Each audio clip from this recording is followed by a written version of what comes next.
Hello and welcome to the 3RPG podcast, a podcast where we talk about RPG games and other stuff. My name's Jay Underwood. And I'm Chris.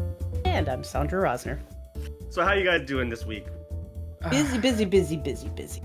Oh, starting with a sigh and busy. I should be the one saying that. I'm still working, at the time of this recording, I'm still working on the final week of my master's thesis dissertation, which is about the role-playing games and how they might reduce anxiety in people. But cross my fingers, I'll get it done by the end of the week.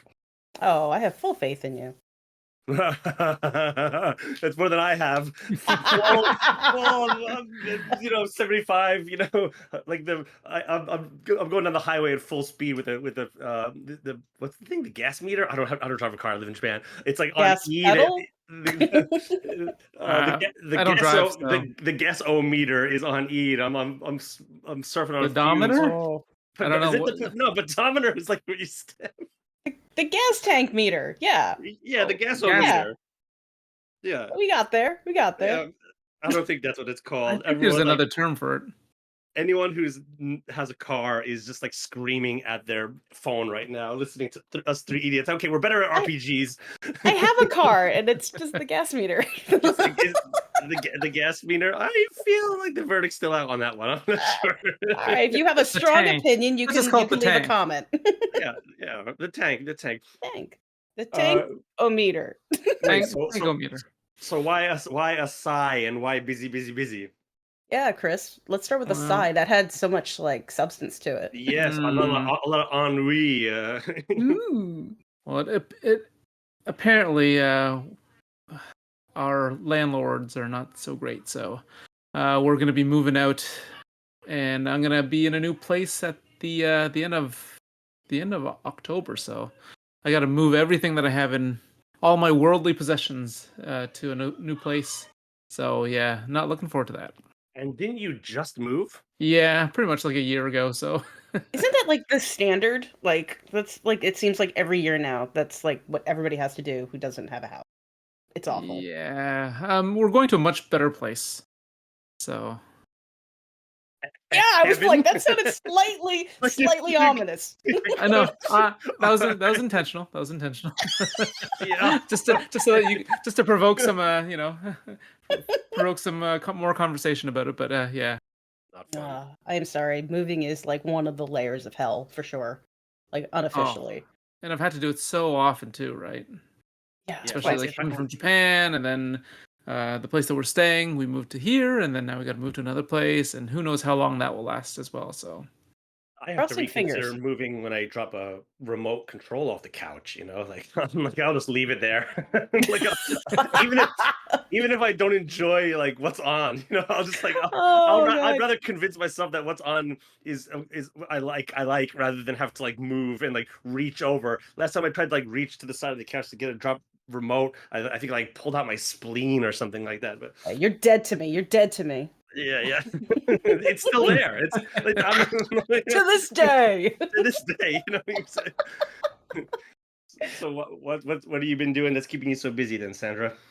So finally signed contract onto a new project. And since I'm not just partial writer for this shared world project, I'm also their lore keeper. So I'm in charge of setting up the I'm using Obsidian. So setting up an Obsidian vault to manage their world building over the course of a long series.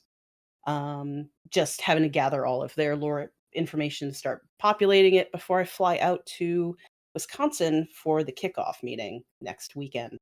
So nice. A lot of that. And then everything else that I'm maintaining in the meantime. So I'm kind of like juggling two jobs right now. A lot of spinning plates. So you're the monk / high dexterity character among the three of us then. And yet I'm like in real life a little clumsy, so I'm kind of worried about that. Oh no! Well, everyone's gotta have a flaw. Right? You're a glass cannon when it comes to dexterity. I just slam into countertops. Well, I feel like our veritable Chris is the kind of like the wisdom intelligence character, then I'm the sort of goofy charisma character here as I listen to the audio recordings of our voices nonstop. I wouldn't say that. Wait, that you're the intelligence one, or that I'm the charisma one? Wait a minute, who are you making fun of here? Oh, little column A, little column. No, I'm just joking. Speaking of column A and column B, that's a good segue into today's topic. So unlike last week where we got into something really heavy, this week we're going to do something a little bit more fun, and it may be a reoccurring segment on this show, which is, your classic kind of YouTube, you probably sick of them top 10 lists. Well, in the end, we're actually kind of doing 2 top 10 lists. Not and one, that but is 2. not one, but 2. Yeah. Technically 6 top 10 lists. Oh no. They're Wait, what? multiplying. Right? Because each of us have our own lists, right? Oh, that's right. Yes, each one has our own list. See, that we... if you don't like top 10s, screw off. That's right. So we're going to do the top 10 things that we believe are the most overrated and underrated things within RPG in general. So I purposely didn't give any of us a sort of criterion to which to build this list upon, to see what you might come up with, and this is going to be the first time for all of us to even see and hear what's on each other's lists, and hopefully that will stimulate some really interesting conversation as we sort of dig our way through. Doing it live. We're doing it live. All right, before we jump in here, guys, any trepidations, any worries, any are you excited? Oh, I'm excited, but didn't put as much work into it as I thought I had. And yet I feel like I spent a lot of time on mine too, and I'm like, Yeah, there's always more to say though, right? Yeah, like we were mentioning like literally minutes ago that neither of us, Chris or I, seem to have like actually ranked them very well. It was just like a list of the overrated and the underrated. So I think the caveat has to go that this isn't necessarily our hated list from 1 to 10, but they're all in there. They all have their moment to shine. Well, we'll see. Well, and this bears clarification here, because I think the whole idea of an overrated, underrated doesn't mean the overrated lists are things that you hate and the underrated things are things that you love necessarily. They're just sort of the things that you feel maybe get a bit too much play or too little play that you would like to see more of or see less of in that sense. And even though our lists, for example, the overrated list, may feel things that we're sort of maybe a little bit fed up with, maybe we see too much, it doesn't mean we don't like these things. But for the sake of an amusing conversation here, let's jump right in after these messages.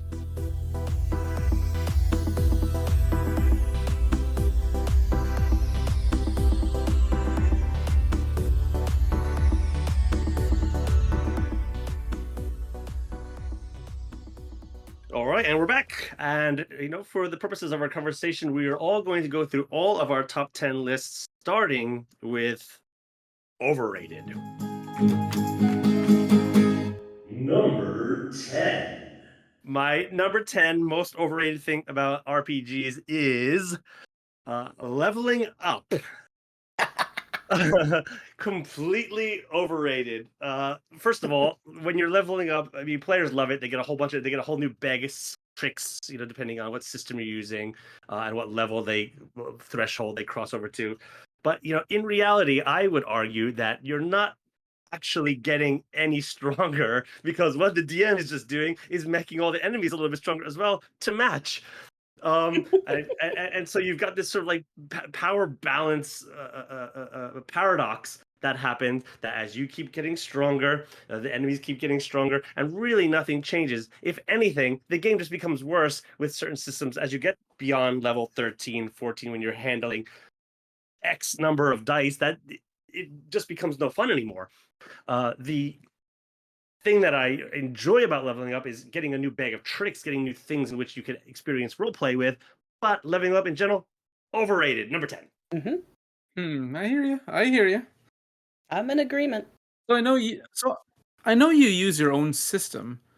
Is there leveling up in your system? Yes, but there's also leveling down at the same time. And one of the things that I don't like about leveling up in a lot of core of the concept, like we're looking at you, D&D, is that whenever you level up, why is it that all of a sudden everything your character does just automatically seems to get better? Like, that's not how I learn. The way the leveling up system is more similar to something like Call of Cthulhu, where they get a series of points that they can distribute out into their attributes and slowly begin to kind of move up and down different scales. But during adventure times, they may go down as well. And so the character sheets become dynamic, and leveling up and leveling down are sort of happening at the same time. Mm. Yeah. So in a recent episode of Ken and Robin Talk About Stuff, which is one of the inspirations for this show, they were talking about how D&D players tend to fall into two camps, which is the theater kids and the chess nerds. Mhm. I think I think our lists might sort of calibrate where we are on this spectrum. Yeah, I think you're right. And this might coming in at number 10 with leveling up being my number one, which is puts me in the hard camp of a theater kid.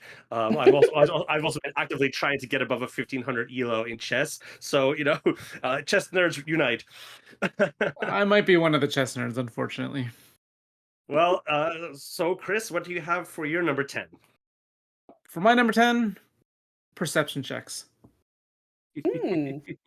Yep. I hate that I use them so often. And a good number of times I do it without like thinking, like a bad habit. I'll just like it's a habit that I desperately want to kick. Like, oh, do you notice that clue you need to get out of the chamber of mummies? Or do you want to know more about the lore that I spent hours crafting? Can I give you the Please say solution? yes. Please say yes. Yeah, please roll high. It's so overused when you just use the make a perception check line, right? So Yeah. So how would you break out of that rut? Because I've heard that as a common problem too from other groups. Spot Yeah. hidden. Spot hidden rolls. So I've tried to come up with also solutions for a lot of my problems that I've made. A lot of these overused or so like sort of these overrated things. And for this, I would say, well, I would rarely use the make a perception check line. You gotta stop that yourself, right? And if the players wants to make a perception check, right, I'd ask them specifically what they're trying to perceive, right? And then if they're successful, only give detailed information explicitly about the subject of their query. Right? Okay. But Yeah, also, can I see that think working. using the, instead of like knowing their perception modifier and trying to use their passive perception rather than requesting a check is probably a better way of doing that as well. Seems like it'd be more immersive to the story too, because you're exploring by nature. When a perception check comes up, you're investigating, you're getting the setting details and stuff, and then all of a sudden roll perception. It's almost like a little speed bump to the immersion too. But So it also lets them know that there's something to perceive, right? Specifically at that time, right? So if the character could perceive it, just give it to them, right? Well, without a check. Yeah. Without a check. Yeah. Sometimes the instinct is in my early days as a GM, I would have players roll a perception check for the sole purpose of they haven't made a dice roll in a while, and for the tactile reason, of having to just pick up a dice and roll it. I've eliminated perception completely from my homebrew character sheets. It's not necessary because the only time I think perception is necessary is, well, first of all, rather than roll, just give what's being seen. Yep. But as you allude to, Chris, if they're looking for something, well, now you have a spot hidden because they're looking for something particularly that's out of the view of like a general person that can see, or if it's a situation in which someone is on watch during a camp in a sort of dangerous environment, well, I have another role for that, which is called tactics. It's someone who's trained in sort of military skills and to looking out for somebody who might be sneaking up in the camp. And because they're actively looking for someone to sneak up on the camp, well, they can just roll a tactics roll for it to see if they spot it. And it follows the same thing, and it doesn't sort of fall into the ambiguity of do you perceive the thing, which kind of like has almost like a philosophical concept to it. But on top of that, though, like players love like maxing out this stat. Because like often they believe it offers answers or prevents them from being like ambushed, which can certainly take a toll on perception and tension, insight, right? If you don't do that, you've gimped your character in most campaigns, right? Yeah. Well, I've also made a note that, like, as for myself, I have this tendency to intentionally build PCs that have unnaturally low perception, just to combat this this situation. I like those characters too. So. That actually alludes to something that's later on my list, but I'm not going to say which one it is. Sandy, what's your number 10? Uh, I think mine is almost like a little bit more pedantic because I Bring it on. I just have it. I have it out. Maybe this is also my writer soul. But I have it out for overly complicated fantasy names. The long names with epithets and all that type of thing. Yeah, and the ones where it's like I've played with other players who will correct other players when they get the inflection wrong or the Oh no. accent. And it's just like if you make it part of your RP, it could be hilarious. But these are players that actually are like upset that you're not saying their name right. And it's like, I'm sorry, but it's like 10 syllables long and it's got like multiple ticks in it. And so if you're going to play with a really complicated fantasy name that is going to really be a hindrance for the rest of the players and even the DM perhaps to say over and over again, please at least come with a nickname. Yeah. Number 9. Right. My number 9. The 9 alignment system. I feel that it's kind of outdated and we're just like clinging on to it. Like I find that very few characters fit into one of these 9 alignments or stay there, right? And of course you should be moving them around or whatever, but at the same time like it's I can see it being useful as a quick like interaction like a generator, but Barometer for engagement. right? But even that, I tend not to make like even villains strictly evil or chaotic evil. They're just with opposing motives, right? Yeah. I love it. I wish it was on my list. Actually, I didn't even think about it. But now you say it, I'm like, definitely.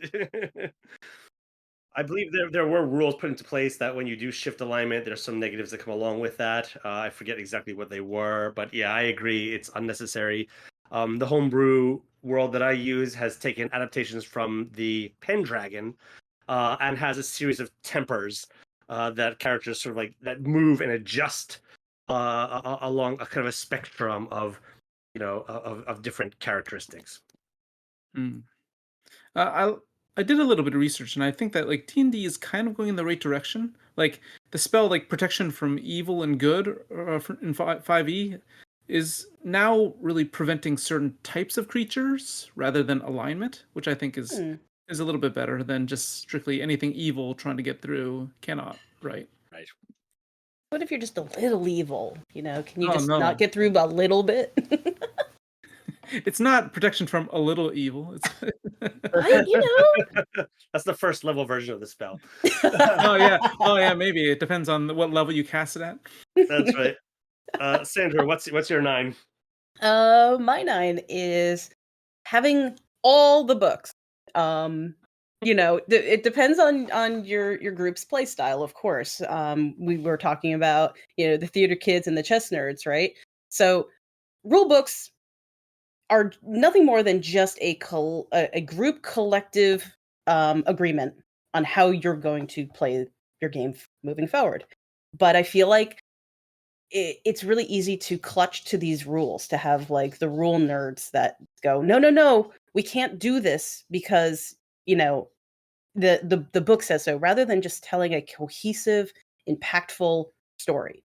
So I'm always going to be on the side of the tell a good story rather than sorry, that spell does this and you're out of like, you gotta have some rules, right? So if you ran out of spell slots, you ran out of spell slots, work with that. But at the same time, I think that there's a little bit too much structure Rules lawyering. that gets in the way of just having a really good time.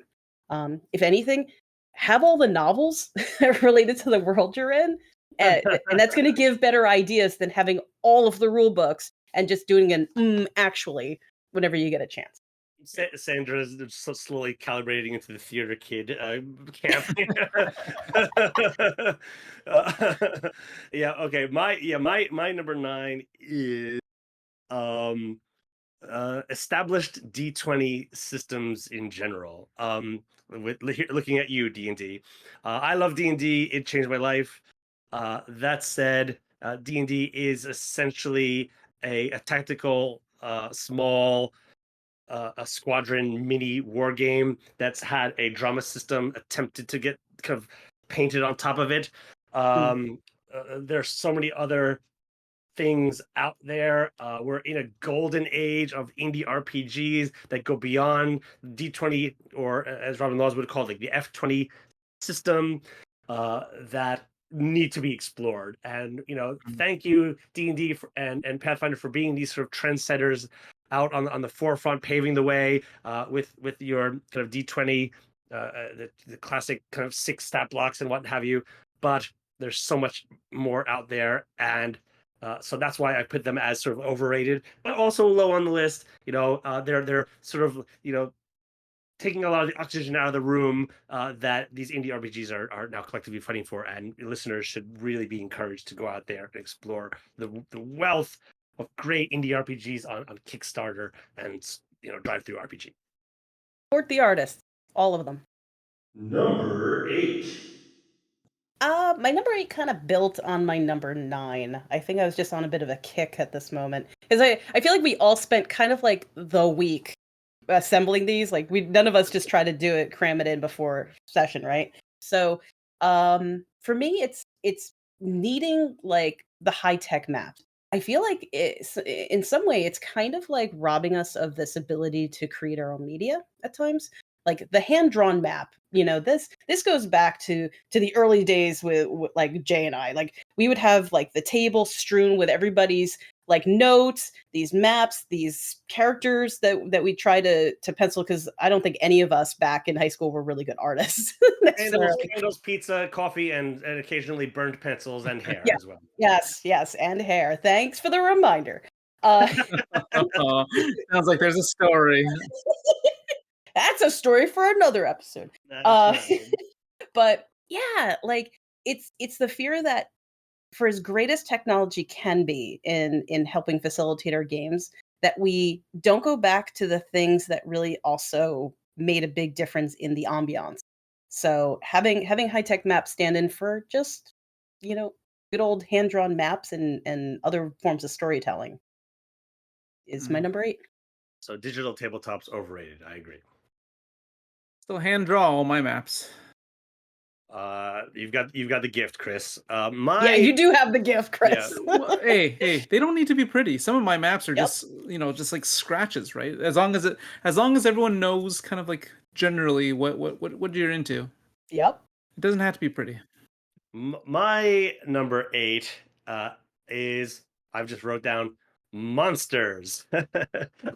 Okay. For various reasons. One, like sort of monster compendiums, while they're so exciting to page through. Or in Japan, you've got like a series of like yokai, which are sort of like demons and ghosts that all have different characteristics that are fascinating to sort of page your way through. At the same time, like I am. If I was more of a player than a GM, I would be so sick of coming across like a goblin or a troll or a vampire. It's like, just give me a break. Move beyond what's already there. Combine two things together, mash them together. Get away from the pre-described stat blocks and the folklore stuff. Don't even make the villain a monster from time to time. Sometimes the human beings can be even more monsters. So, monsters, in a sense, while I love them, way overrated. Here comes another, chimera again. Oh boy.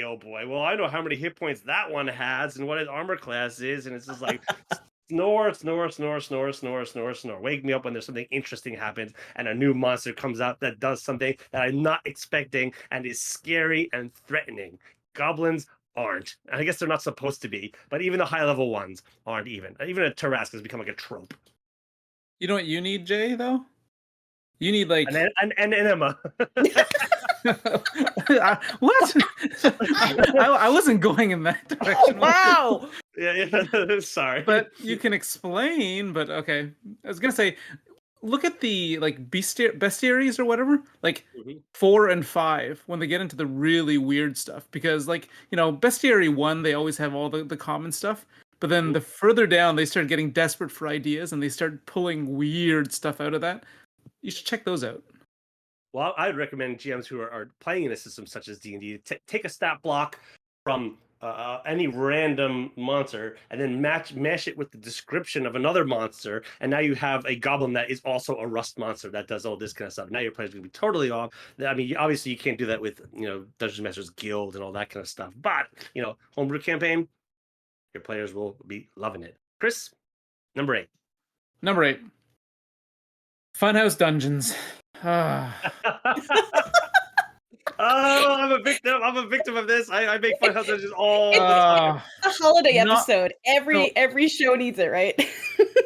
Nonsensical dungeons where there are like 8 hobgoblins huddled in one room, and in the connecting hallway there's 2 exploding zombies tottering around. Then you throw in an ooze and some fireball traps and a magical circle with a cult and a dragon at the end. Like, sounds fun, but what the hell is this place, right?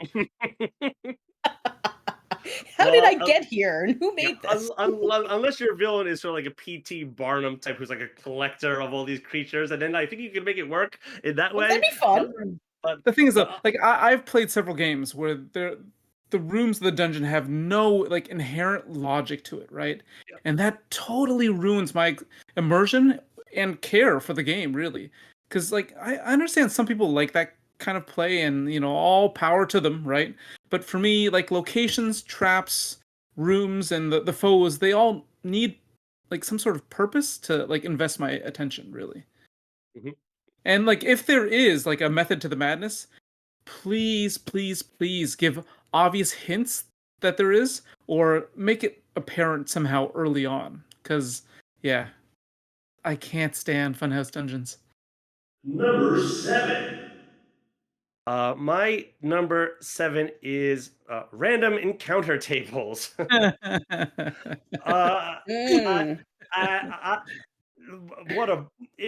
they're gonna travel from here to here. They gotta have a few random encounters along the way. Snooze fest, boring. Yes, I'm aware that I've made multiple games that are on the market that actually have random encounter tables in them. But I would reframe and improve random encounter tables to call them random event tables. Because the problem with a random encounter table is you sort of just have a collection of enemies that might be associated with a certain terrain, space, or something like that. Mm-hmm. Boring. But there is much more happening in the journey from place A to place B that can be part of the journey. So the random event table, rather than the random encounter table, I know it's being a bit pedantic here, is a series of things that might go wrong based on the motives and people that are involved in the journey from A to B, rather than simply monsters that are associated with the terrain type. I would add to that, not all those encounters should be negative. I tend to make my random tables where there are some positive, some negative, and some neutral, depending on what they do in the situation. So, is there a reason for it to be random? Like, if you're going from one place to another, why randomize it? Well, the fog of war and the moments of just life that can't be predicted.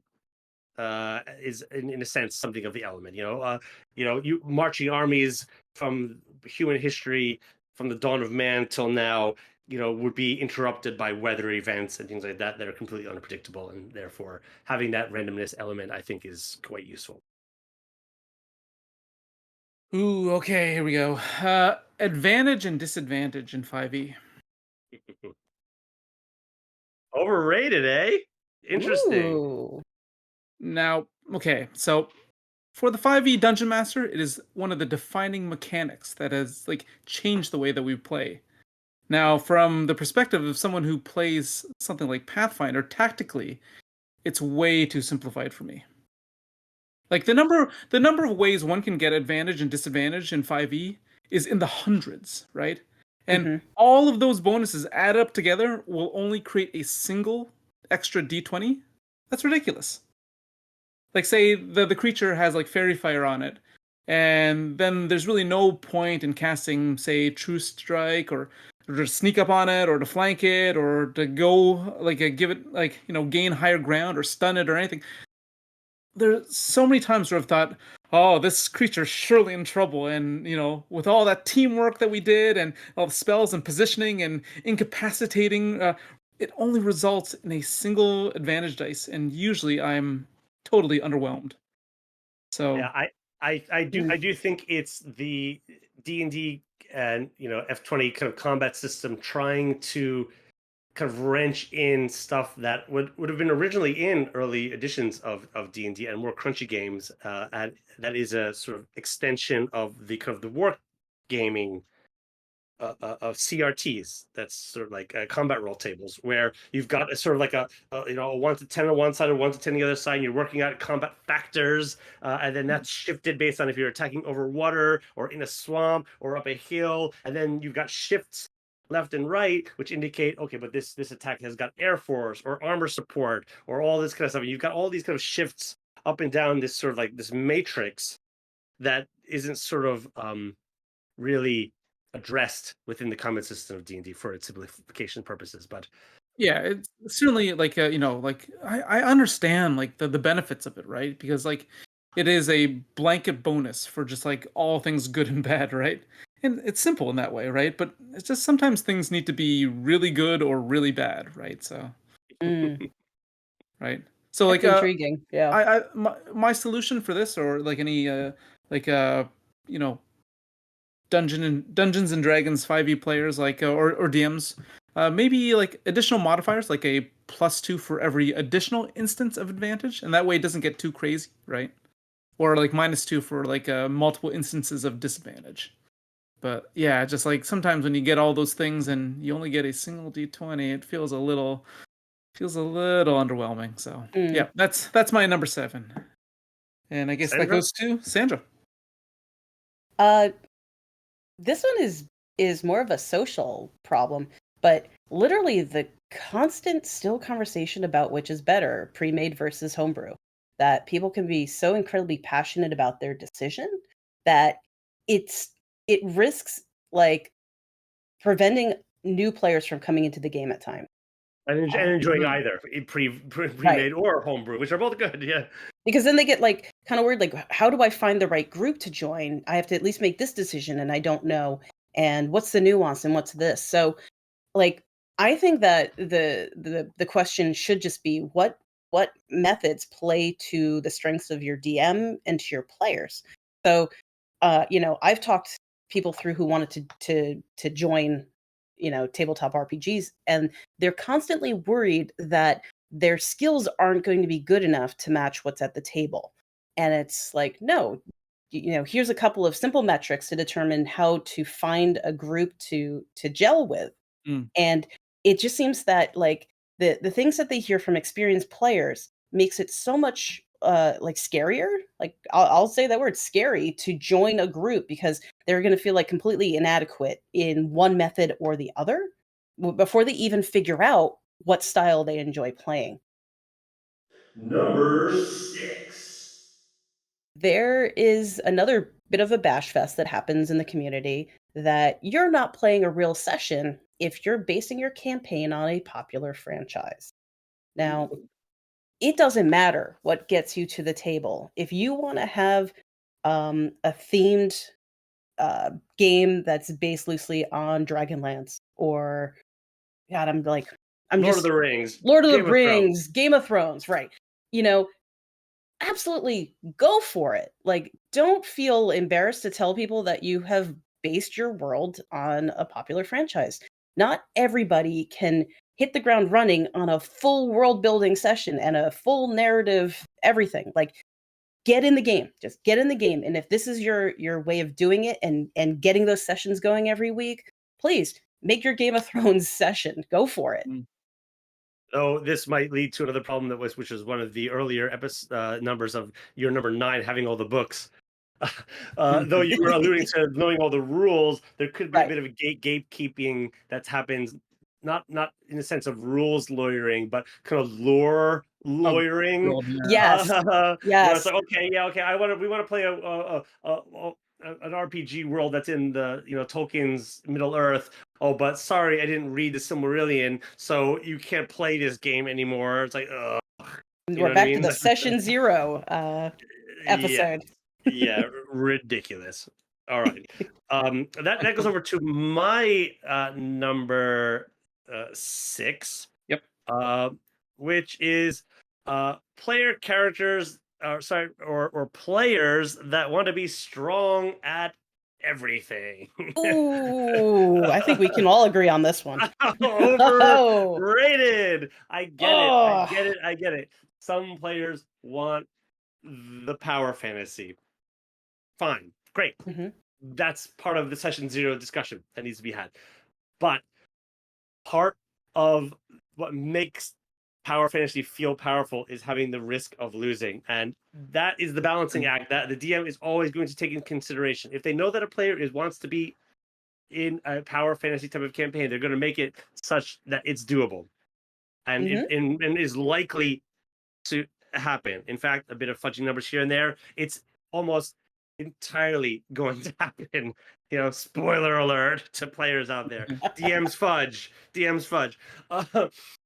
But when sometimes you have a player that is not ever willing to sort of fail a roll or gets quite bumhurt about a failed roll, overrated. Yeah, the strength in a character is overrated. Failures are fun. Yep. Oh, I have something a little bit later about that. So excellent. Chris, you're number 6. All right, number 6. Bags of holding. Great answer. Oh, yes. For all you hoarders out there, stop it. Oh. Limitations are good, and they'll save you from looking over your expanded inventory of 300 plus items, most of which you have entirely forgotten about. And you're looking through that list just to find that broken goldfish bowl that you stole in session 18, right? A few dead NPC corpses that are floating around in there. I mean, they might be useful. They might be useful later. Come on, let's stop this. Yep, excellent. Pretty simple. All right, let us take a break, and we'll move on to our top 5 overrated after this break.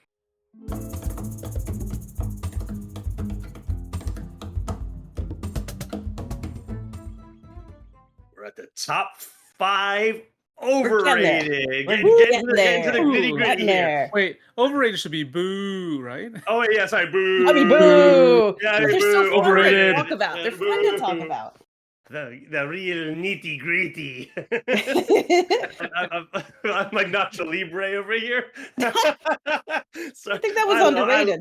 I love that movie. Underrated, yes. Yeah. Underrated film. All right. So we are at the number 5 slot. You're number 5, yes. Number 5. Number 5. Okay, well, we knew that there was going to be some overlaps. Anybody plays TTRPGs long enough is going to have some similar pain points. So my number 5 is leveling up. Oh, much higher on the list. Oh yes. Basically, from a player perspective, which is where I've DM'd like a one-off, right? So primarily I'm a player. So from the player perspective, though, the moment anybody starts hitting that power curve, and there's an uneven power curve, no matter how much you try to balance 5e and things like that.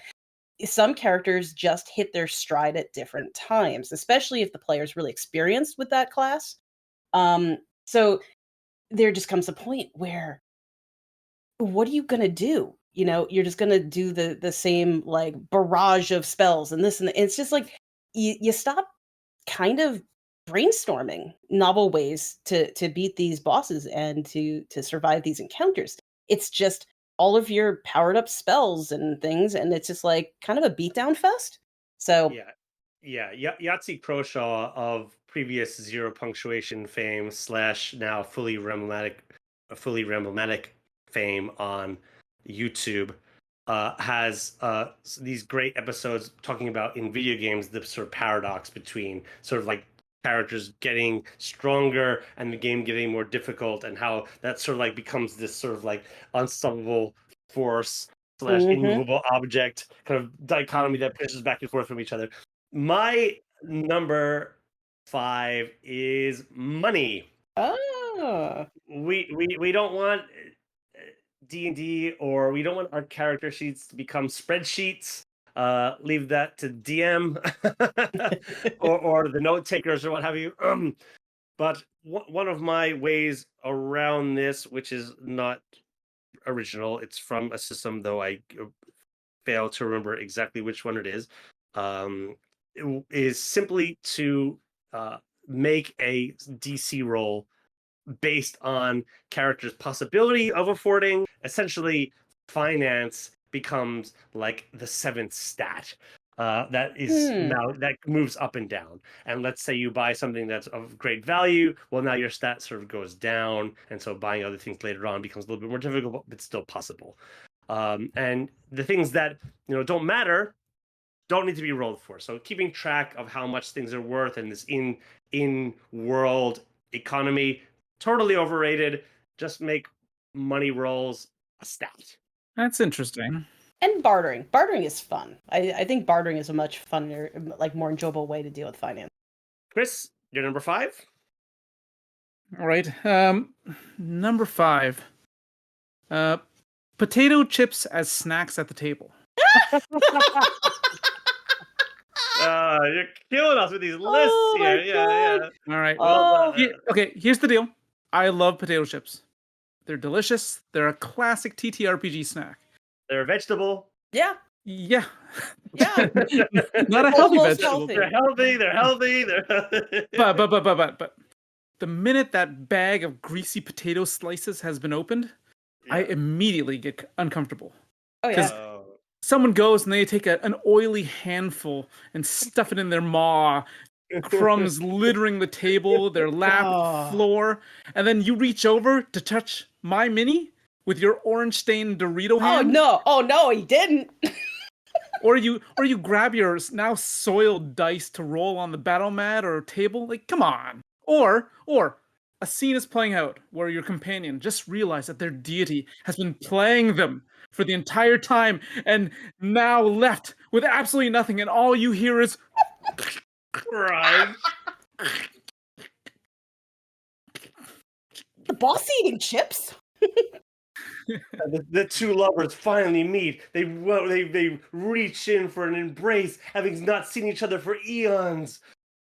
That crinkle. And then you have Drax over there, right? Who's just standing there eating his chips. Yeah. Oh, Side brilliant. note: people don't wash their hands as much as they should. Oh yeah. Wash your hands, everyone. Since we played together, I'd always bring a little oshibori, which is like a wet towel, along with me, so that in between bits of having potato chip, I'd always wipe my fingers before touching any minis or anything like that. If you're playing with minis at the table, you're playing the wrong game. The video gamers do this. Come on. Now, as always, I came up with solutions. Marshmallows. Okay? Marshmallows. No!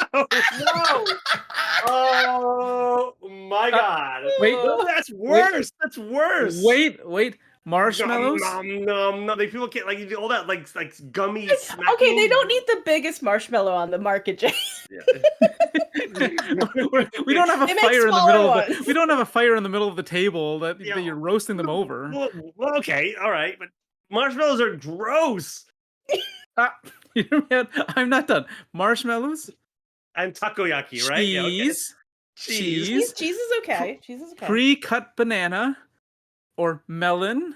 Wait, that would do you have chopsticks again? That's gooey. Toothpicks. Oh, toothpicks. Okay. Like on a platter, worst party ever. Like like bananas, melons, like marshmallows and cheese. He's feeding his players. Come on now. That's okay, like, that's from the heart. Not all at once, obviously, right? Yeah. Or you could go the spoon route, all right? You could do yogurt or like a yogurt drink. No. Slurp that yogurt. I feel like you're like playing D&D at like an old person's home now. I was thinking it's like kids, so it's funny we got on both sides of the spectrum. Get back. All right. Let's amazing. Number 4. Chris, you're next with your number 4. Keep going. Okay. Number 4.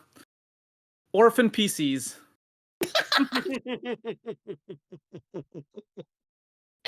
Does every player character have to have no family? Is that how it works? Yeah. They can't have any connections? They can't have any mother or father or brothers or sisters. No, come on. Yeah. Let them have family. Put silent PCs in that character as well. Ugh. Now they're not actually overrated. They're just annoying. Yeah. So, orphan PCs are overrated for sure. Yeah. The orphan hero. Joseph orphan Campbell hero, hating yep. you. Yeah. I could go on a tear with this one, so I'm just gonna stay. Yeah. Okay. well, you're next with your number 4, Sandra. What's your number 4? Oh, well, kind of funny on the tail end of snacks is drinking. Now, you're gonna find that drinking is on both my lists for vastly different reasons. But on my overrated, I feel that it given like the wrong mindset, the wrong rule set, drinking really just leads to a downward slide. That later in the night, the less gameplay is actually happening, the less progress, the less fulfillment that can happen. Now, I have a solution on both sides to this, and that's just having it. Well, no, and when you get to my the other side of it, it will probably be surprising why I advocate for drinking as well. So, but on the overrated side, you have to have kind of an agreed upon limit, because if everyone just gets sloppy halfway through, the game goes off the rails, and it kind of dishonors the DM who put all the work in to make that session what it is. So for me, having a proper drinking limit, if you're going to allow drinking at your table, because anybody who puts creative effort into something, deserves at least your attention. The reverse is true as well. If the GM's the one that's drinking, then they go, sorry players. I wasn't routing you out. I've been known to have a glass of wine or two as I sip on one recording this very podcast. Oh, Jay, we all know the dangers of madness. Madness. Yeah. Okay. My number 4 overrated of RPGs is it's all about killing stuff. Oh, murder hobos. Yeah, the murder hobos. Yeah, or overrated. Yes, it's fun to smite some monsters, to go through a dungeon, get some loot, looter shooters, all that kind of. RPG offers so much more. I don't want to beat a dead horse. I think listeners may know where I stand on this situation. Follow the drama, follow the interpersonal stuff. You're going to be rewarded for it down the line. Just wait for it. Killing stuff, yes, you need some combat from time to time, unless everyone has built into a sort of a political intrigue scenario. But when it's just all about killing stuff, which certain games are, just know what you have going in. Overrated. You think for new DMs it's harder to not just go into the killing stuff? Sure. Yep, 100%.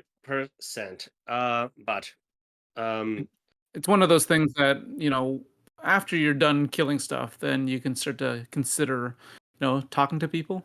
That's right. When the world is empty, when the world talk first, kill later. In the empty village with all the burnt down, taverns and all that kind of stuff. It's like, how do I talk to somebody? Go back to our episode on barbarians. I believe that is up to you now, Chris. For we're in the top 3 overrated things within any RPG game. Chris, you're number 3. Number 3. All right, my number 3, and this goes back to the power creep. Hit points, simply hit points. It just keeps on getting higher and higher. It never ends really until and also it's a lot of battles just are. You sound like my mom, it never ends, does it? It never ends. Damn kids. Give me a break, you damn kids. Those kids, it never ends. It never ends. But a lot of battles too are just if you're just killing stuff like a murder hobo, right? It's all about the hit points. It's just whenever you hit that amount, that's when everything finishes. And there's more to games than just that. Sandy, you're number 3. Needing everyone show up for a session for it to run.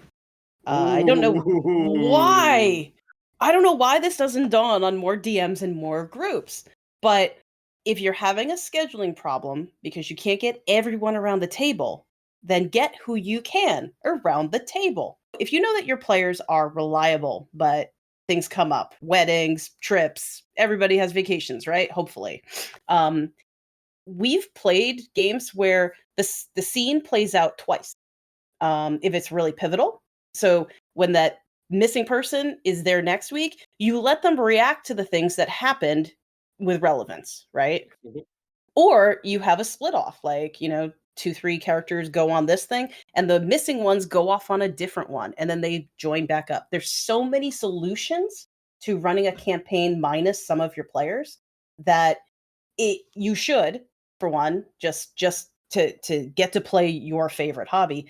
But also, if your players know that you're going to play without them, guess what? They're going to try harder to show up because they're going to miss sessions now. It's not just like, oh, nobody got to play. They're going to be more motivated to push back on not so important events to show up to your game. My number Three. 3 is dark vision. Oh, good We, we, one. we've talked about it before. Yep. Annoying. It's just annoying. It's not even overrated. It's just annoying. It's not like it, but like I'm gonna play character just for the very purpose of seeing in the dark. What is the point? You want threats, right? You want to overcome threats. Why? And this comes back into like leveling up discussion that we had, the power creep discussions that we had, the whole idea of like wanting to overcome an obstacle, but then wanting to get all the things before you overcome an obstacle. It's like players. Yep. And this is akin to like the same thing with getting a loadout before you go on a mission. I'm gonna get all the things that will be necessary for me to bypass the mission. Mm, Well, what do you want to do then? Don't you want like a yeah. don't you want like a heist situation where things go wrong and blah blah blah blah blah? And when you have dark vision, nothing could sort of go wrong unless somebody casts like the darkness spell. It's like, oh my Greater god. darkness, or I don't know. Yeah. Yeah, it's Oh, like it's sorry, like I got something in my eyes. yeah. The wearing a contact lens too long spell. You know what I mean? Oh, that makes light even worse. Yeah. Anyway, Yeah. overrated. Yeah. Make the dark. It makes the dark less scary, and it should Yeah. never be that. Yep. That's exactly. All right, we're getting into the top 2 now, and Sandy, you start us off with your number 2. Number 2. This is building on my number 3. Having to play in person. Another just common thing was this need to find a group locally. Always like I gotta find this group locally, and I gotta get there, and we gotta. No, I don't care if your friends are literally just down the road. If what gets you to the table regularly is hopping on, whether it be Discord, Zoom, whatever, like, and playing for an hour, like, be flexible in your scheduling and how you meet up. Yeah, It's jump great. on. Yeah, it's great Yeah. to meet everybody, but that's not practical all the time. So get the session in however you can. And by playing the session, you're not only getting the story moving along, but you're also just engaging with those friends and people that Yep. that you care about, and getting together and having sort of small chats with them and just showing that you care, even an hour out of the day. Yeah, excellent. Mm, But so overrated. It doesn't have to only be in person. Excellent. yep. Awesome. I believe that goes over to my number 2, which is GMs. Okay. Okay. Whoa. Overrated. God. And this is like, why does the GM have to be the guy who says, or gal who says everything, who makes the rules, who says this and that, this and that? Like, it's Ah. it's it's it's it's a it's a community collective storytelling endeavor. That's what RPGing is. More power to the player is great, and I love those type of systems. I love it when my players sort of like jump in and take kind of narrative control for a moment. I'm completely overrated at that point. It's their story. It's their story, and I am simply the facilitator. And these sort of like prideful GMs that sort of like are in the idea that like I'm bringing all this to the table for my players. Well, you're missing the fact that your players are bringing equally as much back to you. Your mother, you know what? And so obviously we've cussed before in the back, so this podcast is going to have an explicit rating, I'm sure. But oh yes, yeah. GMs overrated. GMs overrated. I don't know how I feel about this one. I need to think about this a little bit. Yeah, okay. I love it. We can go back to these, and maybe these will change. We should come back to these in a year and see if they've changed. Yeah, yeah. I think I need to think about this position, but yeah, okay. All right. So, Chris, what is your number 2? Number 2, plain and simple, rolling for damage, especially at high level play. Yeah, I can't stand rolling for damage at high levels. Anyone that's heard me talk before about this, for my monsters, I always do average damage now. If they need to roll more than 2 dice, average damage, right? Just like, and especially if you're doing your fireball or whatever, your lightning bolt that is like 20 d6. No, please don't. Please don't. Just average it. I don't want to spend time you just like rolling every single one of your 5 dice 4 times and then counting all the pips. No, come on. Oh god. I hate math. Number one overrated thing in RPG games is raw. That is rules as written. And I believe you sort of mentioned something to this lower on your list, but manuals already kind of write about this, so this should be nothing of a surprise. Yep.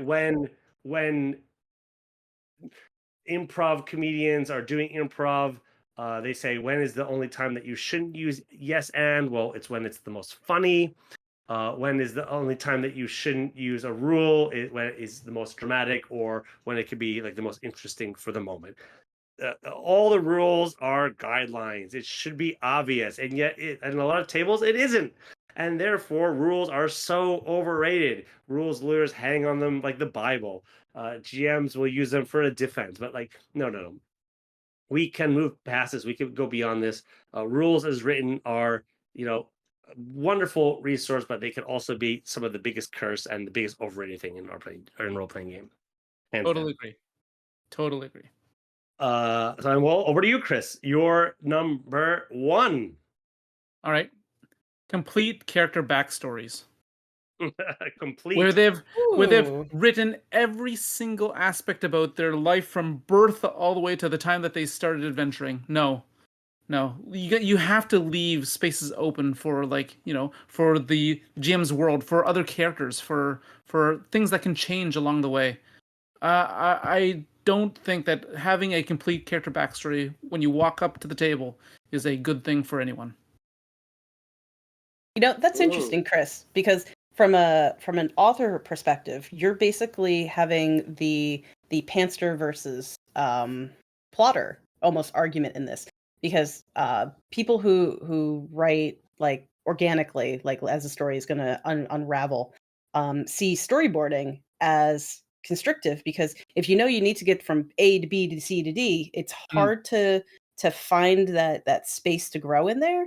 But and I'm not going to jump on either side being better, but if somebody plots out their entire backstory and their whole motivation and everything by session 0, well, it doesn't include the rest of the group, for one, and it doesn't involve knowledge of the world potentially. So it's like it becomes really rigid.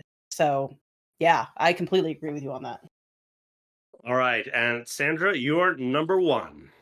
Number 1. Number 1. Nice. It is the hot meta build dictating your character versus your character concept dictating your character sheet. What? Yeah.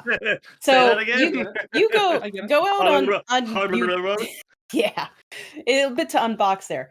Go out on YouTube And you'll see so many videos talking about this is how you build the ultimate warlock, the ultimate sorcerer. Oh, And yes, it's like yes, yes. these perfect min-max combinations to reach the most powerful character, rather than going, hey, you know what? I kind of want a caster that can have a familiar that has this motivation, right?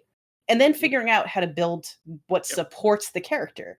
Some of the worst players I've ever been around the table for are the ones who build these characters. They want the max stats to do the max damage in the battle, and it's just like, but their actual RP tends to be just really thin and like so secondary to the rest of the table. So, all right. So for me, my number 10, leveling up. Number 9, established D20 systems. Number 8, monsters. Number 7, random encounter tables. Number 6, playing characters that are strong and everything. Number 5, money. Number 4, it's all about killing. Number 3, dark vision. Number 2, GMs. Number 1, rules as written. All right. For me, number 10, perception checks. Number 9, the 9 alignments. 8, funhouse dungeons. 7, advantage and disadvantage in 5e. 6, bags of holding. 5, potato chips as snacks. Potato chips. 4, yeah, go for those marshmallows. 4, orphan PCs. Number 3, hit points. Number 2, rolling for damage. And number 1, complete character backstories. Sandra? All right. And my number 10 was overly complicated fantasy names. Number 9 is having all of the technical books. Number 8 is using high-tech maps pretty much as a crutch to storytelling. 7 is the constant, eternal fight over premade versus homebrew, which is better. No, number 6 is bashing on a popular franchise as the focus of your campaign. Number 5, leveling up. Number 4, drinking, though I should say drinking maybe perhaps to excess. Number 3 is needing everyone to show up for your session for it to actually run. Number 2 is the need to play in person. And number 1 is the hot meta build dictating what your character will be. Hot meta build. Meta build. All right. Okay. Wait. Before we move on, I have some dishonorable mentions. Ooh. All right. Here we go. The standard physical D4 die. I hate it. The caltrop. It's so hard to pick up. It doesn't roll. And nobody knows how to read it at first. Yep. I also had dark vision and riddles. Yeah. I came up with something or stole something clever. Now spend 5 minutes in real time thinking about it, or you cannot proceed. Yeah, No. answer is Screw it's an you, egg. It's sphinxes, an egg. right? Yeah. My dishonorable mention is minis. I know. I did put it on the list. It's a dishonorable mention only because I feel like minis take away people's idea of what a character looks like and acts like. Like the very nature of a mini itself just takes that away. Like, oh, that's what they look like now. So and does it? Wait. So then does it? Hmm. So Jade, does a picture do the same? You should never have pictures of your NPCs or of your characters. No, pictures are less because they're less sort of like available in the moment of the game. Like a picture will just like you look at it and you move on. With a mini, it's always going to be there, so you're just always going to associate that figure with the mini that's on the table in the purpose of the gameplay. So there's something addition. I know you don't agree. That's okay. We talking about the serious subjects here on 3RPG. All right. On that note, let's take a quick break, and we'll be back with our underrated topics.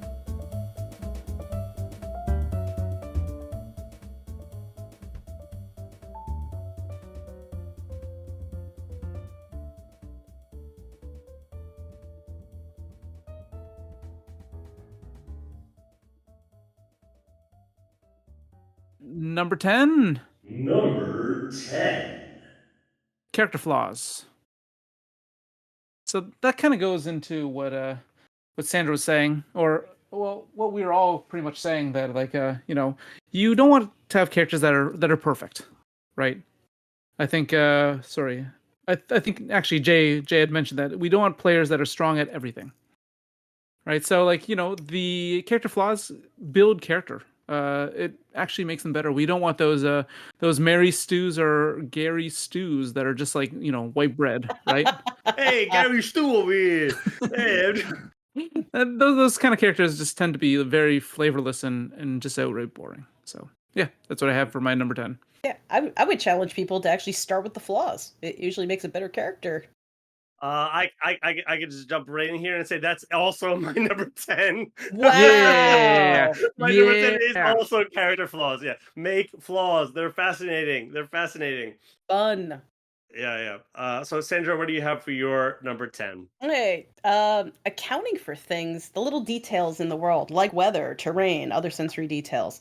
A common thing for writers to have to grow into is the idea of adding things like smell and taste and, the non-visual, non-auditory senses. And the more you can do that in your game and also in your own player descriptions, like as you're seeing things, as you're describing things, bring in your sensory detail and some of the like really not common to discuss things like the weather. It's particularly useful in horror and suspense settings. Oh, yes. Yeah. Number 9. Well, this one's a bit of you'd have to grow into it if you're a new player, but playing with accents and just acting in general, the more you can bring what's in your mind of your character to the table, and not just rely on the DM to have all of the great voices and all of the great actions. Try to actually start contributing to the game in your own way, in what ways you're comfortable, because it's just it's not just better for the whole table, but it's better for you as well.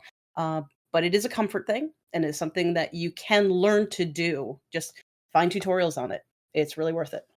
I will add to that. I do think that the sort of like while Matt Mercer is a wonderful GM, he has add a perception to a lot of players that like that is the gaming experience is sort of a GM who can do all these voices. I'm notoriously terrible at doing all these voices, but what you can do is make your character's affect different based on like the lexical choices that you make beyond having to do an accent. So for those listeners who can't, like myself, or are unable like myself to do voices, simply choosing like choices of words that you maybe normally wouldn't choose, you're already another character, or developing a certain cadence or a rhythm, something like that, beyond having to do an impression of your character is a sort of a shortcut to that, which may lead into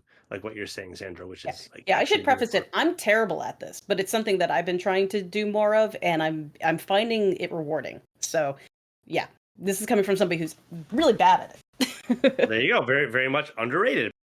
All right, my number 9. Good notes. I love good notes. Yeah. I love when someone can tell me what happened last session without like, having to go through their notes, spend all that time finding that NPC's name or something like that. Like good notes will go a long way. And someone who can write notes for you, like I've heard that Sandra, you bookkeep some of these things. Yes, like, absolutely. If you get one of those players, hold on to them, please. Hold me tight. Yes, good notes, indispensable for DM as well, so that you know what's going on after the session. So, yeah. Yes. Hashtag goodnotes.com. I don't know how to do. I don't. Yeah. Goodnotes.com. What? So close. Hello, fellow kids. All right, hello, kids. I'm over 40. All right, my number 9. I'm just jumping into it. My number 9 is for underrated. List of underrated is min maxing. Underrated. Underrated. Whoa! So this is Ooh. this is Okay. often goes on the list of overrated things. Players hate that. No. Min-maxing makes your character distinct from all the other characters. If every character sort of min-maxes in a way, what you're doing essentially is just building into an archetype. And that works. And that works into a game. Essentially, you're sort of doing it anyway. You are building into the things that, though I would like to be the scholarly character. I want to be the strong character. I want to be the charismatic character. But for some people don't like min-maxing as a concept because it feels like you're trying to game the system. And surely, yes, that does happen from time to time. But Yep. Okay. underrated. Min-max works. It works. And it makes your character distinct. Don't lean away from it. Don't ostracize it for the players that like it. Well, you don't want to make broken characters, right? Characters Yeah, that can't do I don't anything make right. characters overly powerful in battle. In fact, I'm probably the least battle capable character usually. So I think my min-maxing statement earlier was about killing things, really, Yeah. being the No, focus. I liked what you said it because I knew I had a counterpoint to it. Yeah. All right. Well, So yeah. Sandra, what's your number 8 underrated? Number 8.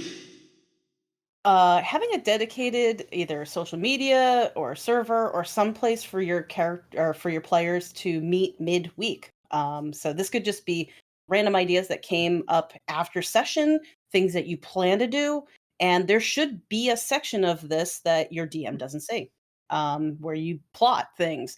You like we've in our groups, we've actually thrown Jay for a complete loop. We've plotted against the DM in a sense, or against the NPC, and surprised him. And some of those are like, I love these moments, right? But you can't have this if you don't have a central place to throw these ideas around between your sessions.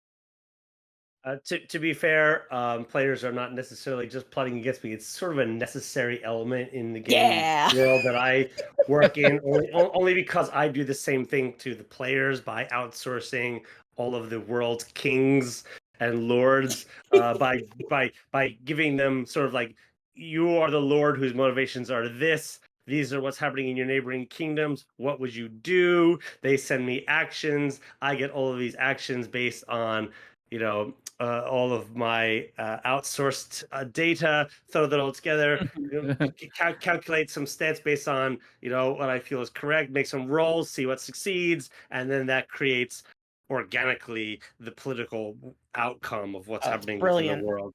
So much fun. Very difficult. Very difficult to do, but actually, Chris, I think you were involved in that for a little while. Yeah, I was.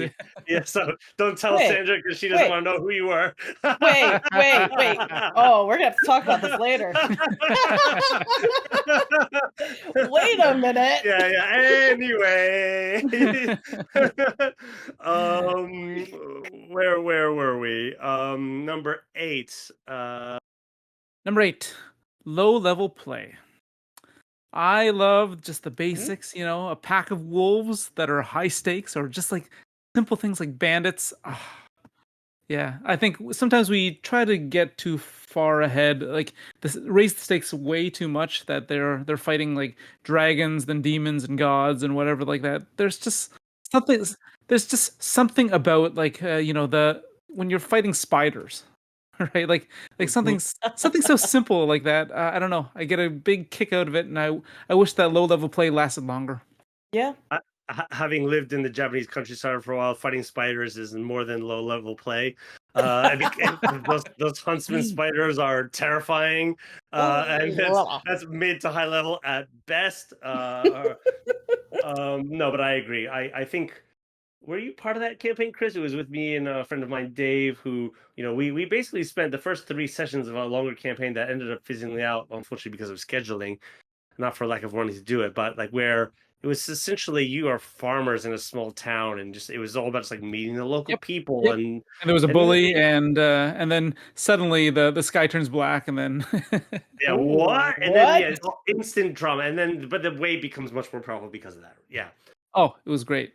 I really enjoy that, just meeting the townfolk and like, living that life. And then when something gets thrown upon us, it has so much more meaning. Yes, yeah. Absolutely. Developing meaning is a conversation that we will definitely have to have in the future. My number 8 is something that Chris you alluded to in a previous episode, which is props. Um, Ooh. Simply as a player or even as a GM, having something nearby as a physical object or artifact that you are using that can instantly change, back to the previous conversations we had about doing voices, how you act, how you react, and how you kind of interact with other people in the world.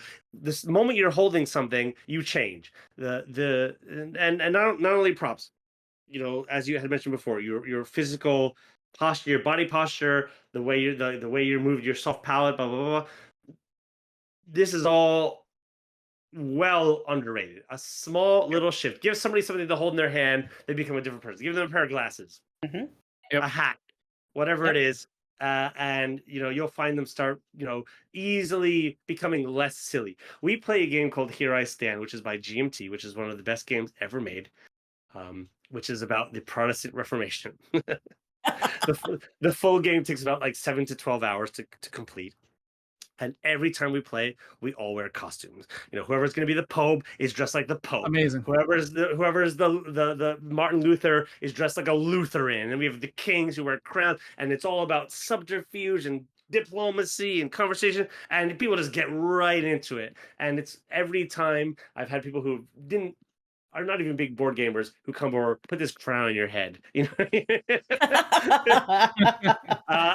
they I'm do, here and then for they you, start sir. they start acting kingly. It just works. It's silly, Yes. but it works. It's play. All right. We are at number 7. 7. Number 7. All right. I think we have touched upon this in earlier episodes as well, but like the idea of like what I call dire, DIRE, description, intent, role, explanation. All right.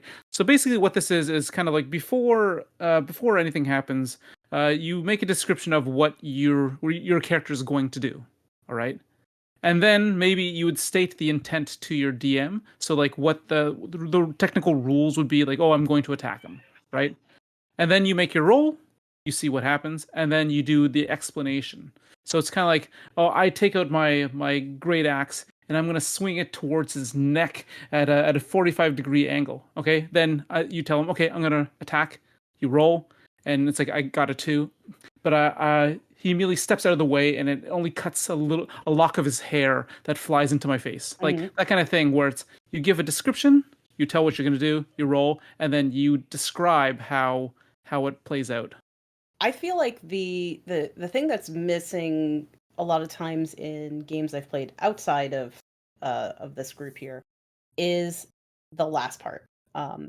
Basically, most players can give you the what I'm imagining doing. This is my reason for doing it. Here's my role. But afterwards, they just wait for the DM to just explain the Mm, failure or the pass. So I think having the player dictate why, like the failures especially, because something happens when you have failed roll and you're like, ah, fuck, I didn't contribute to the team, I didn't, and you feel real negative about it for multiple reasons. But if you're the one who's explaining why you failed, it's back in your control again, yeah. and it feels so much better to fail a roll when you can have the narrative flair. Well, that actually leads right into my underrated number 7, which is player narrative control. Wow. Yeah, it's sort of hocketed with my overrated number 2, which is sort of GMs, or in more particular, for GM narrative control. It's a bit player narrative control is here substantially lower on the list, only because there have been situations where players look to sort of take narrative control to use it towards their sort of like benefit, i.e., Mm. player, which can be problematic. If you're playing with the right group, it will never be. But player narrative control and allowing players to sort of add things that would have been in the universe is huge and underexplored, I think. Mhm. Let players describe what they see in the stained glass windows of the restaurant, or in the field, and what type of color of flower they see, and then from there, that actually it leaves a bit of sort of like the imaginative stress that the GM has to continually worry about and keep in guiding the story forward. When the players contribute that type of material, then the GM can only add onto it with like an idea, or maybe they've had another idea they've been wanting to throw out there and wondering how. But then, based on the player's description, they can then do so. And what it does is make the player think in a way that they sort of created it. And it really just works out well that way. Well, it adds to their immersion, right? Because they're more a part of this world than just simply walking into someone else's world, right? Yeah. My number 7 is character death. The high stakes equals high engagement. And this is also the counterbalance to the murder hobo problem. Because if you have a group that just tends to resort to violence first, usually they feel like they're invincible. So playing with character death, it can be really have some really emotional high stakes, especially over the course of a very long campaign where you've really gotten comfortable with this character and what you forecast them ultimately doing. And then to get cut short it's going to have some emotional backlash. But character death, I feel like, is the great balancer of a great story. If there's no risk, the rewards are just kind of no big deal, right? Spoiler alert, it's later up on my list. Ah! All right, number 6.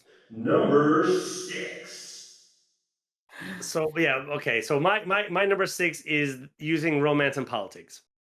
Ooh, yeah. It's very necessary to establish boundaries, to use things like X card, like we were talking in previous episodes, but things like romance and politics are so underused, I think, and they can be fascinating. We had an entire 3-session arc of a character who was slowly dying of cancer while her husband and child were worried about her, despite or within a a world that was in collapse, and it was just fascinating and beautiful, and there wasn't a single die roll necessary, but it was just world building, exploring, and rich. Yep.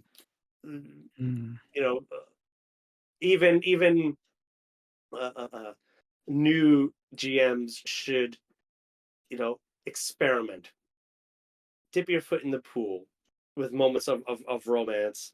And you could even you don't have to describe the moments of intimacy or anything like that, but you do. In fact, I advocate not to do that. You could do romance in a way that is beautiful. That's beyond the sort of the sensual, but also encompasses the sensual. So for me, it's an underrated, explored area. People don't like to talk. They say in real life, don't talk about religion and politics. That seems to extend to D&D. No. In D&D, that's the things that you should be talking about: religion, politics, and romance. Underrated. Strong agree. Good. Chris, number 6. Number 6, tropes and genres. Man, I love having normal fantasy, Tolkien-esque fantasy, but every now and then I will sprinkle in like a heist or like a buddy cop, or like or a western, right? And I just love those things, like bringing out those kind of like soundtracks for that kind of those kind of sessions, and you get to try something else that you normally don't get to do, right? You can make even whole campaigns based off of those, and go in directions that directions you've never had the the guts to do. I was gonna say other words, but the The cojones. the cojones. That's a better one. The minerals. Ones that I still haven't done that I've wanted to try are like a Bollywood style a campaign, A musical. right? That would be amazing. There is an RPG that's based around the characters. You play cartoon characters, and it's like all of your physical characters that are like boing and by and like this wow. sound effect, and it's like this is amazing. Again, the indie world of RPG explores this stuff at length. Yep. Yep. So yeah, tropes and genres. Excellent. That's my number 6. How about you? Sandra? Well, my 6 is props. Hey! But props, cosplay, and ambiance specifically. So again, this is about a comfort thing, right? But the moment you either show something to other players who maybe aren't in that comfort zone of going to a full costume or whatnot, but bring them in with visual things, auditory, like we always talk about soundtracks, and that's a prop. Like that's probably the most common prop to have within your games. But something happens, like, and let me back this up. There's a reason why in sales you're taught to put the item in the customer's hands, In their because hands, they yeah. immediately start to visualize owning it, using it, Yeah. how it's going to impact their life.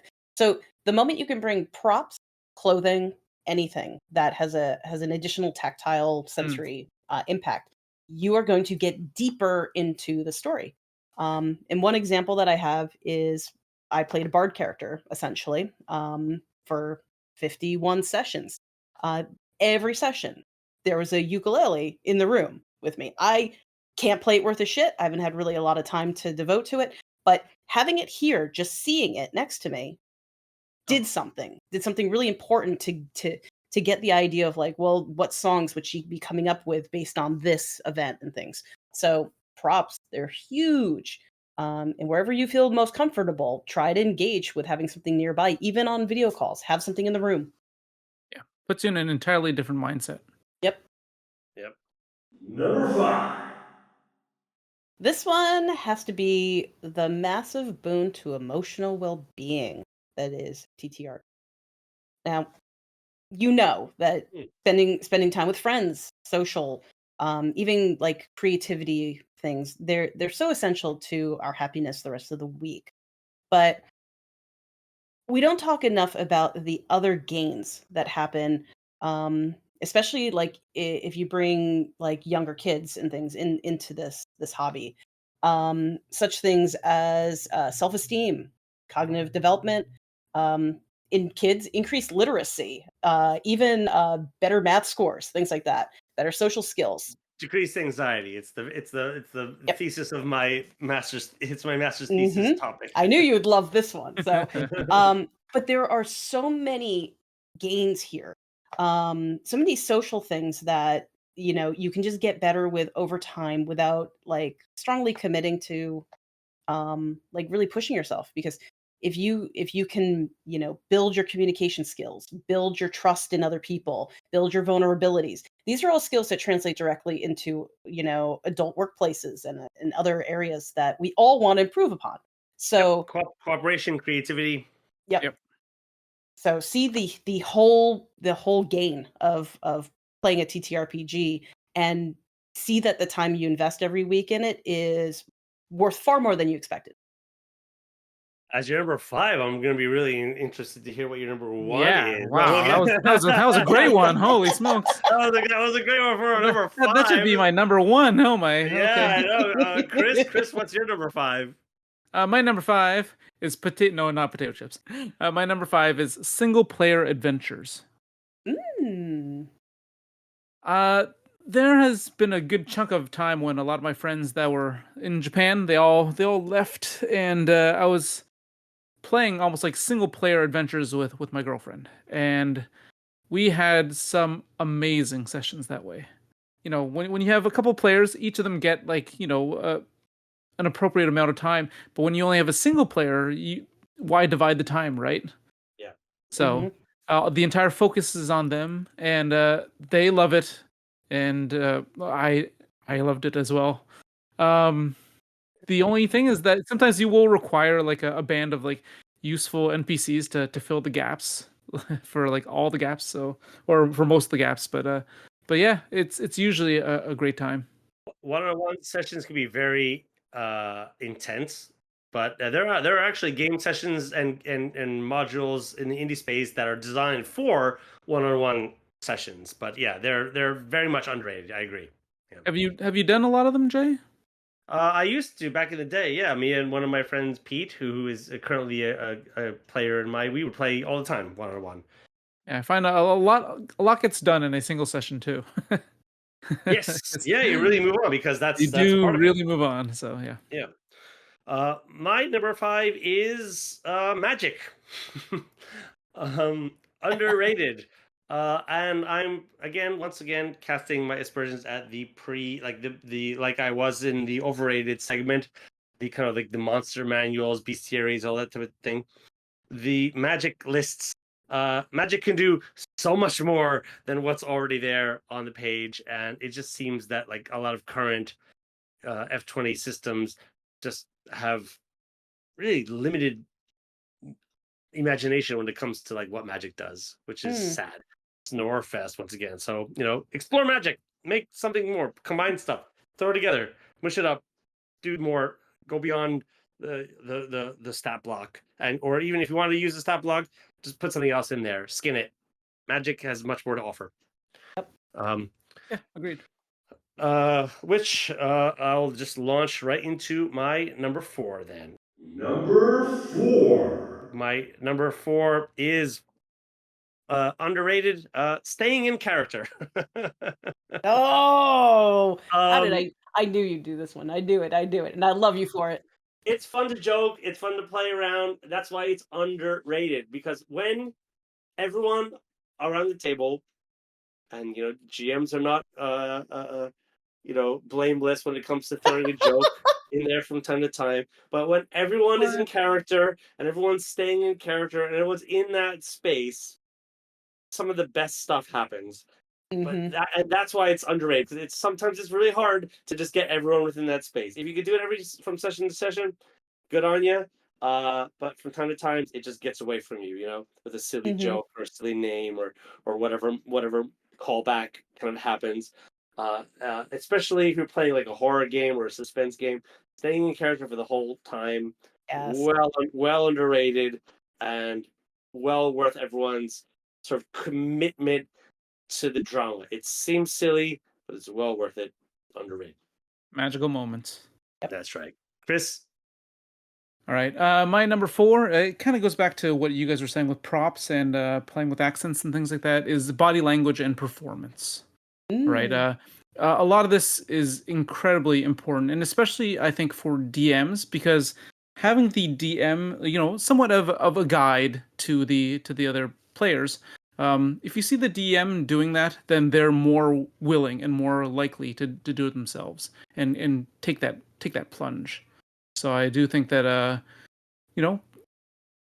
I don't mind making a fool of myself, because I'm a fool to begin with. So there's I don't really lose anything. But other people seeing me do these exaggerated expressions and things like that, or even playing the fool, I have no problem with that, and I hope that they gain something out of it. There is wisdom in being the fool, says the immortal bard. Sandra, what do you have for your number 4? So I promised that drinking was on both sides of my list here, and lands on my number 4. But specifically for its ability. And on your number 4 on both sides, but as well. Oh, was it? Oh, interesting. So this is building actually off of Chris's number 5 here. Vulnerability. It's a word that you got to like kind of sit with a bit, because sometimes vulnerability has a negative connotation. I felt vulnerable, and that seems like a terrible place to be. But vulnerability simply can mean that you're willing to take risks in a place that feels safe to take those risks. And I find that drinking can facilitate people who have some natural anxieties, if they're in a comfortable group setting, that they know nothing bad's going to happen to them, that they know they can trust that whatever happens there, if they're embarrassed, whatever, nobody's going to make fun of them. It's never going to be a negative setback to their self-esteem.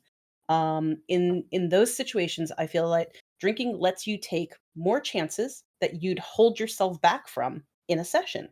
So to grow as a character and grow, even socially and whatnot, I think that drinking has a place around the table as long as everybody's bought into what kind of rules and what they're willing to accept What in the social environment. environment is Yeah, happening is at the moment. Yeah, excellent. yeah.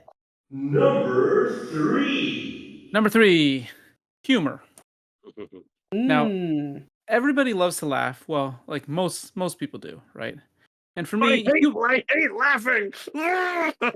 you? No, no, no. Wow. Imagine that as like a character flaw. That'd be a great thing. Oh Like every time you laugh, man. you just get like Ah, angry. I hate laughing. I guess it's like Judge Doom from Who Framed Roger Rabbit, or whatever. Oh wow. Oh wow. Yeah. Anyway. Yes, humor can just generally raise the spirits of all those around the table, and I also find like the heights of humor can often make the depths of sorrow so much further of a fall. Really, Mhm. right? Uh, I love making my players laugh, but yeah, it just makes a better time for everybody, I think. And like you don't get too silly too, of course, right? Yeah, you got to know your players, and you don't ever cross those personal boundaries of into unwanted territories. Your purpose is certainly not to offend, so just be mindful of that. It's a wonderful contrast to my number 4, which is staying in character, but it's a brilliant thing. And then making humor in character is even Yes. better. Is even Bonus. better. Bonus there. You Uh, beat me yeah. to it. Bonus. So that can lead into my number 3, which is actually the polar opposite, which is character death, which was Sandra's your number 7. Yeah. I think character death is well underrated. Allow your characters to die. It's amazing. Make a new character. Your previously dead character is now part of the world, which is exciting. It's thematic. It's world building.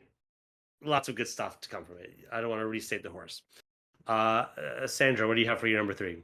Well, it falls under a basic of themed music, but I need to explain a bit more because we love talking about our soundtracks, our immersion, and things like that. But it can go even deeper than that. When you can bring themes in for specific characters, specific places, specific cultures, specific elements, like we talked about magic having a specific soundtrack that Jay likes to use. There's like you don't have to go crazy. You don't have to have like 100 list of songs that just you sync up for the night kind of thing. That's like a lot of micromanaging. But if you can kind of unify the feelings you want your players to have with a certain type of music, you're gonna more easily elicit those emotions, like almost like Pavlovian. Yep. So start small, but Behaviorist approach. Yeah. yeah, start bringing them in bit by bit, and your players are going to benefit, and so are you. So it ties in really well to keeping in character because if you can provide this theming, it's really hard to break character when this is happening. That brings us to our top 2. Number 2. Bolstering others as a player and as a DM. Yes, Mm, yes, ending. yes. All right. So I found that when playing these cooperative storytelling games, the best way for everyone to have a great time is to try to make other players cool. Right? This means like interacting with them, giving them opportunities to show off their skills and prowess. Listen to what they have to say, and then bring back those elements. And after they've been raised, you just got to know when to back off and like give them their spotlight. If every player does this, it makes for a great time. And again, this also extends to the DM. You want the PCs to be cool. So Yeah. I'm gonna jump in right here and say that was my number 2 also. Wow. Yes, ending. But I'll add to that by saying the no but is also a way to add into what a player said. You're still contributing to a player's backstory if when they say something, and you sort of maybe disagree with them, but change it and turn it into something more than that. Some of the hardest things to do in improv is kind of relinquish an idea, and so that's more like yes and but.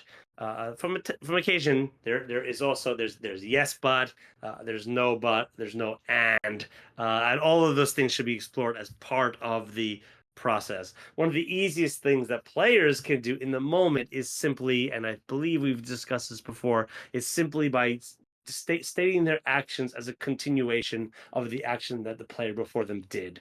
While player A swings their sword, I do this. By adding another player's name into your description, it makes a continuation, which just draws the narrative forward momentum. It's excellent, well underrated. I would also add that this is probably the easiest way to bring in new players into your campaign, is the experienced players pulling in and helping in this manner. You can't help but to engage, even if you've got the anxiety of your first session. Right. Well, Sandra, what did you have for your number 2 then? Okay, well, providing character images. I know we talked about minis versus an actual graphic depiction, but I find that I go back to the character likenesses that other players provide over and over and over again. And this could simply just be an extension of the fact that I have partial face blindness. Like, I have a hard time. Like, I don't know. Like, I'm the worst character witness there'll ever be. So if somebody mugs me, I can tell you what his shirt looked like, but face, I'm terrible at it. Apparently. So when players can provide these character images and I can go back to them over and over and over and over again, they become more and more real to me as they act them out in session. So some people can be very fanatical about finding all the best images and all the tech and all the outfit and like building this whole thing out. And I love them for it because your character just became infinitely more real than the person who just literally couldn't be bothered to find something off a pin. But I totally agree, because I try to get all my players to draw, or at least find a picture of their characters before like while we're doing our session zeros. Mhm. And yeah, I can tell that when they see other characters, it does make it real for them as well. So I can totally vouch for you there. Having characters submit their own soundtracks to the GM that they can then use in moments of that character's hero moment can be really Oh. interesting as well. That was one of my So very honorable mentions. Yes. Number 1. Interesting that what Chris just said about having his players like submit anything, even drawings of no matter how bad their like artistic thing is. Because mine is even the crappiest visual aid works and have all players participate.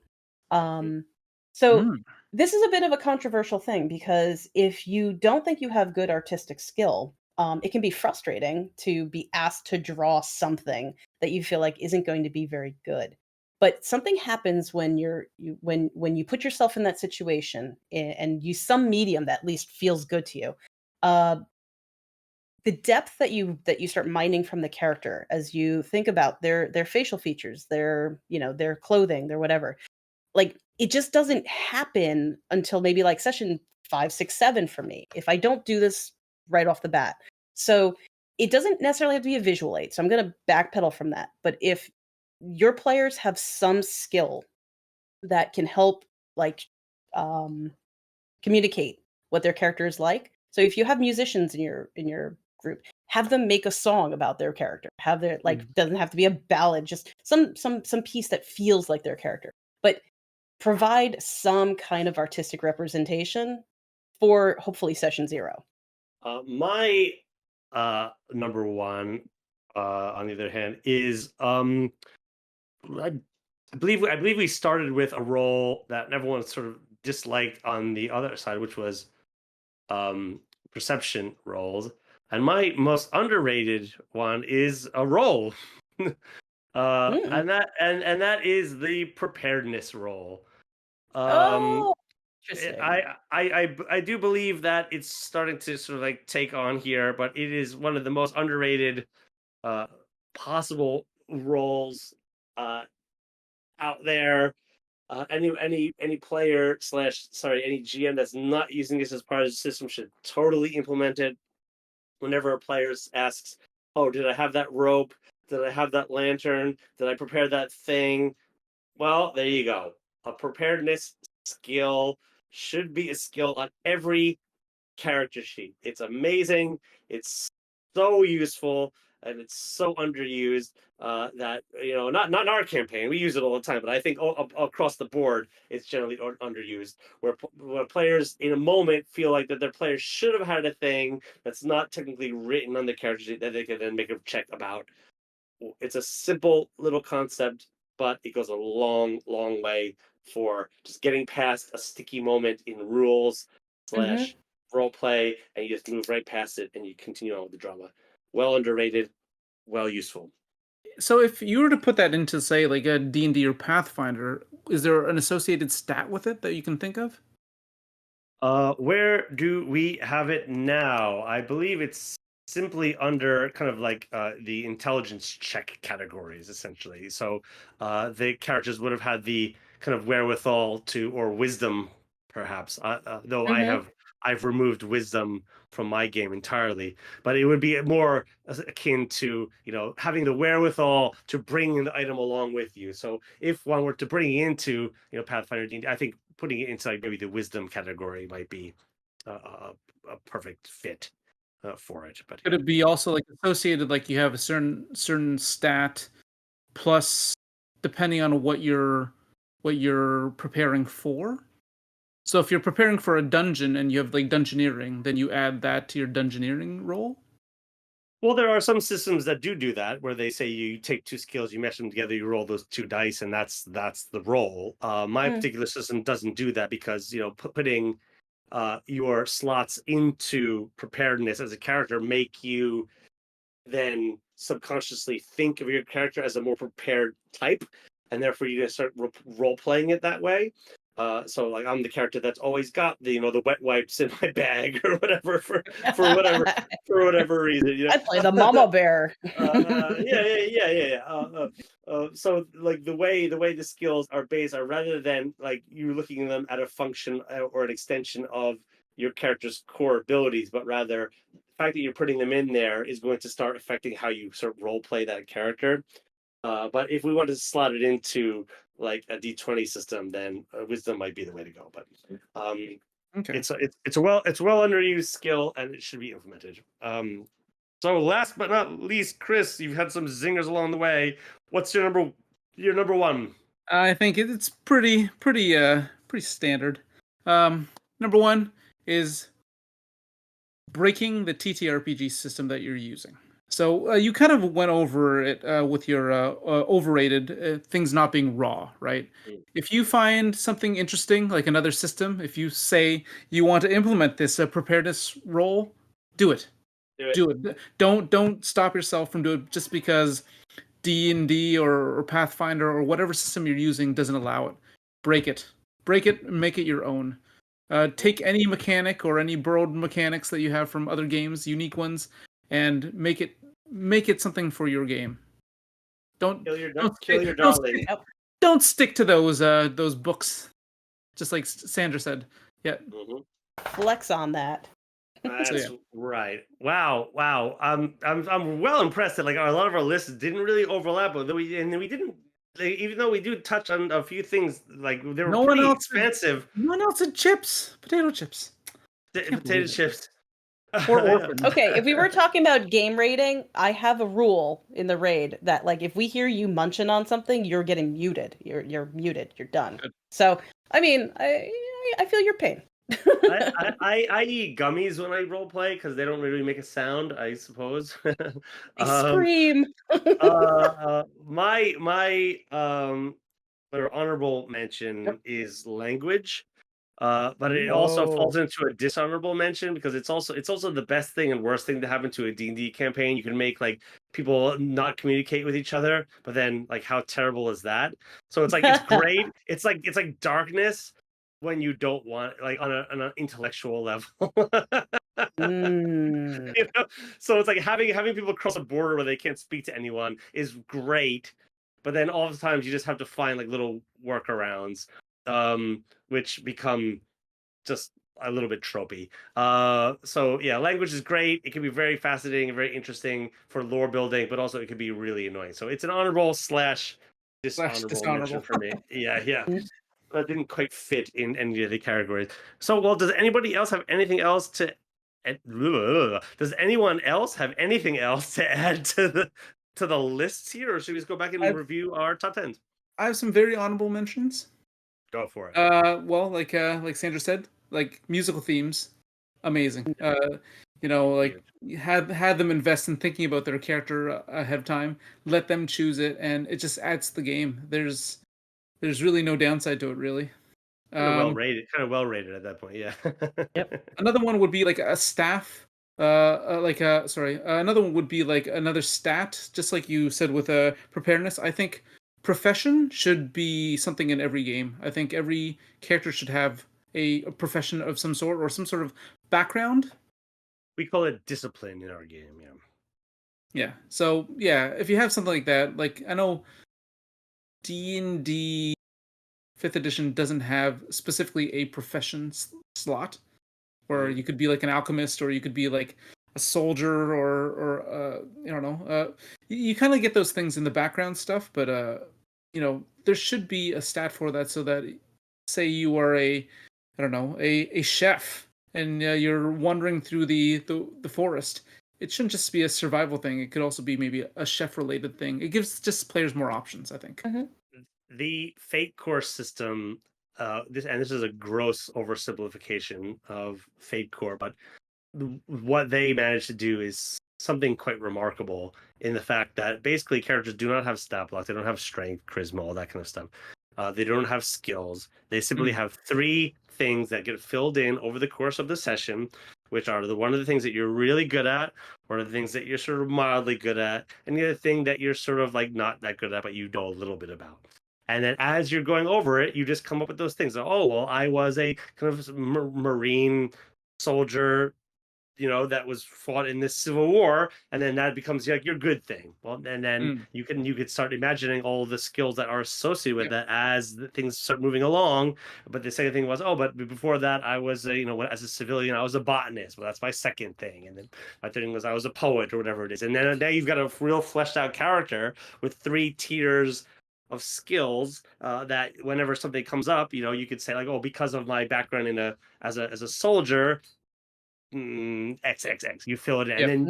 And then the role play experience then becomes sort of like telling the story as to why how that connects with the role. Yeah, right. It's fascinating. It's essential. It's sort of like it's a bit kind of Devil May Cry or whatever attitude towards gameplay for some people, I think, who like that kind of control. But it can be really fascinating, really exciting, and really kind of just like see your pants roleplay. That's super exciting, leading towards drama system. I'm a theater nerd. I think I've established that based on my lists. Anything else, Chris? A couple of other ones. In medias res, which is like starting in the middle of an action, like starting the session in the middle of the excitement. So that's always a lot of fun. Some normal people, like average NPCs, like the Smawn and Smain Jith, the average NPCs, so that you're not always dealing with like the king or the orc tribe master, like having the opportunity to see normal people, like the I don't know the people in town that you can just talk to, that it's nice to have those people there.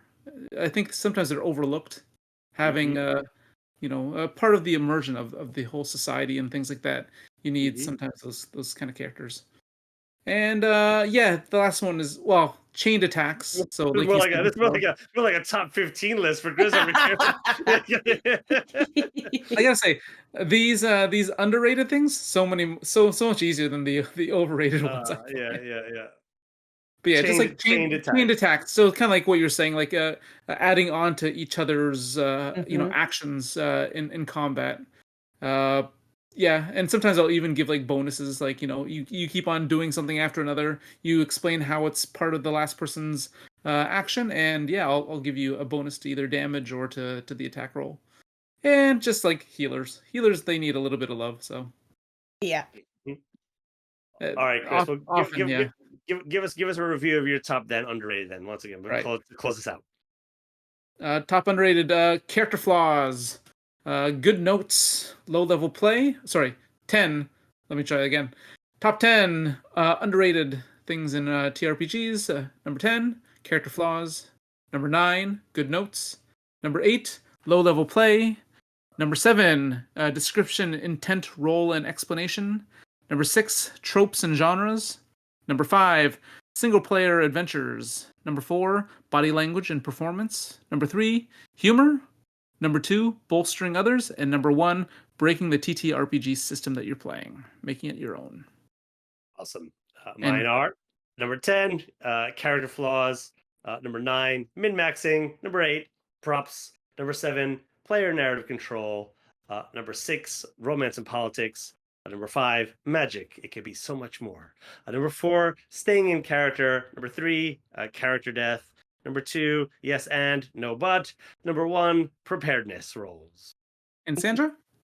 My number 10 is accounting for sensory details that are easily overlooked. 9, accents and acting. 8, having a dedicated social media server for your midweek chats. Number 7, character death for high stakes equals high engagement. Number 6, props, cosplay, and ambiance. 5, the massive boon of emotional well-being from playing. Number 4, drinking to support your session. Number 3, theming and themed music. Number 2, using character images for better immersion. And number 1, even the crappiest visual aid, I'm going to add any type of art, will increase your player engagement. You're number 5. I gotta say, I'm kind of jealous that I didn't think of that. I think on everyone's list, there's a few things that I was like, oh man, Yeah. I wish I'd known about that. How did I not think of that? And hopefully our listeners will see the same thing. I hope that in the comments below, listeners will put their own top 10 lists of what they think is the most overrated, underrated things. But until then, that's us for this week at 3RPG Podcast. Thank you all for listening. See you later. Have a good one. Goodbye.